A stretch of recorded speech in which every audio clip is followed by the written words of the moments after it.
अस्सलाम वालेकुम। अली वाले प्रोडक्शन के स्प्रेड एजुकेशन एपिसोड में मैं आपका इस्तकबाल करता हूं। दोस्तों, हदीस किस्सा हर घर में पढ़ी जाती है। आज मैं इसके राज आप लोगों तक पहुंचाने की कोशिश करूंगा। हदीस किस्सा के जुमले हैं कि नबी दर सैयदा पर आए और आकर कहा, काला इन्नी अजीदु फी बदनी ज़ौफ़न, ज़हरा मैं कमज़ोरी महसूस कर रहा हूँ। अब कोई यहाँ ये कतई ना सोचे कि माज़ल्ला सुम्मा माज़ल्ला नबी ने यह कहा कि मैं बीमारी की वजह से कमज़ोरी महसूस कर रहा हूँ, क्योंकि मज़हब आले मोहम्मद में नबी बीमार नहीं होता। बीमार तब होते हैं जब जिस्म में कोई चीज़ बढ़ जाए या कम हो जाए। तो जो जिस्म पे कंट्रोल नहीं कर सकता वो कायनात पे कैसे करेगा। दूसरी बात, बीमारी नक्स है और मासूम में नक्स होता नहीं। तो नबी बीमारी की वजह से कमज़ोरी महसूस नहीं कर रहे थे। नबी ने यह नहीं कहा कि ज़हरा मेरा बदन कमज़ोरी महसूस कर रहा है।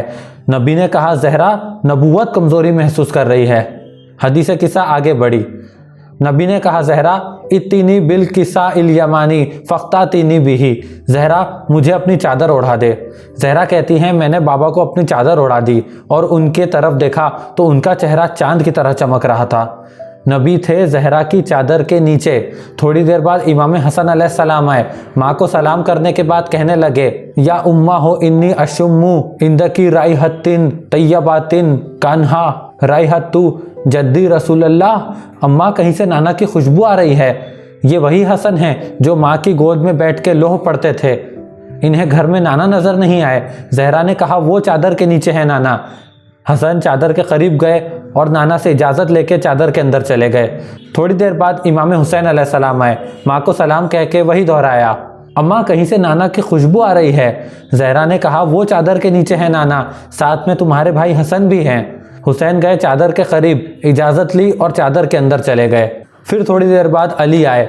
कहा, कहीं से मेरे भाई की खुशबू आ रही है।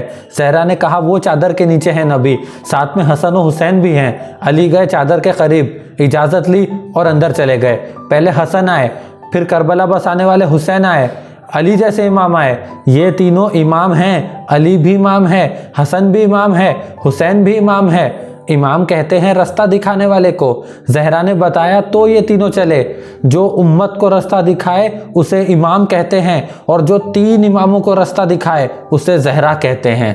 कोई सर पे कुरान रख के बताए इनमें से कोई भी बगैर इजाज़त के चादर के अंदर गया हो तो फिर इनमें से वही हुसैन नहीं है जो नाना की नमाज में बगैर इजाज़त के चले गए थे। तब तो नहीं पूछा कि नाना इजाज़त है मैं तेरी नमाज में आ जाऊं, नाना इजाज़त है मैं तेरी इबादत में आ जाऊं। वहाँ बगैर इजाज़त के, यहाँ इजाज़त लेके। आखिर राज क्या है? वो नमाज किब्रिया थी और ये हिजाब किब्रिया है। हदीस किस्सा आगे चली। ज़हरा खुद गई चादर के करीब। कहा, अस्सलाम वालेका या अब्ता या रसूलल्लाह। इजाज़त लेके चादर के अंदर गई। नबी ने हाथ बुलंद करके कहा, मेरे अल्लाह ये मेरे हैं, इनका गोश्त मेरा गोश्त। जो इन्हें सताएगा वो मुझे सताएगा, जो इन्हें दुखी करेगा वो मुझे दुखी करेगा, जो इनके मुकाबले आएगा वो मेरे मुकाबले पे आएगा, जो इनके साथ मोहब्बत करेगा मैं उनके साथ मोहब्बत करूँगा। इनका दुश्मन मेरा दुश्मन, इनका दोस्त मेरा दोस्त। ये मुझसे हैं और मैं इनसे हूँ। फिर अल्लाह की आवाज़ आई, मैंने ये आसमान, ज़मीन, चाँद, सूरज, नदी, कश्तियाँ इनकी मोहब्बत में बनाई है। अगर ये ना होते तो कुछ ना होता। जिब्रील अलैहिस्सलाम ने अल्लाह से पूछा, या रब्बी व मन तहतल किस्सा, चादर के अंदर कौन है? अल्लाह की आवाज़ आई, फातिमा, फातिमा के बाबा, फातिमा के शौहर, फातिमा के दो बेटे। सोचने की बात है, चादर के अंदर नबी भी थे। मेरे अल्लाह, तू ऐसा भी तो कह सकता था, चादर के अंदर मोहम्मद है, मोहम्मद की बेटी, मोहम्मद का भाई, मोहम्मद के नवासे। तूने फातिमा से तारुफ क्यों करवाया? अजब नहीं कि आवाज़ परवरदिगार आए कि गुस्ताख धीरे लहजे में बात कर। मैं मोहम्मद के ख़ानदान को फातिमा से तारुफ करवा के बताना चाहता हूँ कि ये वो शख्सियत है कि जिसके चादर में सारा आलम छुपा हुआ है। जिब्रील जैसा फरिश्ता आया, इजाज़त मांग के चादर के अंदर चला गया।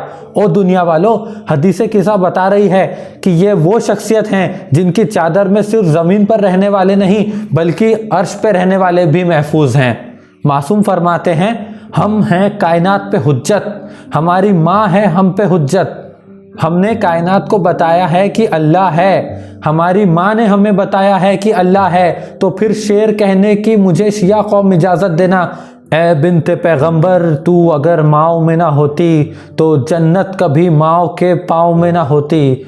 और हर माँ के कदमों के नीचे भी जन्नत नहीं, उसी माँ के कदमों में है जो माँ ज़हरा के कदमों में है।